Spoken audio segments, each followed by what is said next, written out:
Well, hello there. Welcome back to the Karnes Motorsports factory shop here. We're going to do a little bit of a revisit on my tractor fork motor puller. One of my eagle-eyed viewers had a fine idea.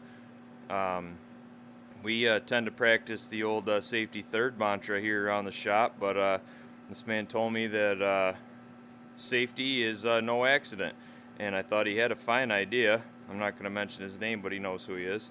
So we are going to add put a nut here and a nut there, and have a bolt that we can thread down in, and that would tighten this thing onto the forks and give it some form of not pulling off the forks. So yeah, I didn't even think of that, and yeah, the man did have a fine idea.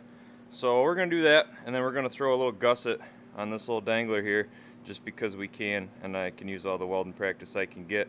So follow along, and probably do another wonderful time lapse, and we'll go from there. So yeah, I was going to time lapse this, but I figured why time lapse it? We all know that I can't weld, and I didn't want to pain anybody watching me do it, but threw a little gusset on the little dangler here. Figured give him a little bit more support. Then threw these bolts on, so they go down through like that.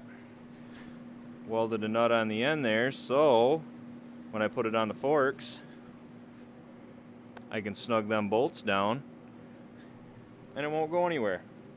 So again, a shout out to the man that told me that safety is no accident, and maybe we should practice that around here a little more than the safety third aspect. But yeah, so there it is. It's welded on there, and with any luck, we'll be giving it a test here soon. Thanks for watching.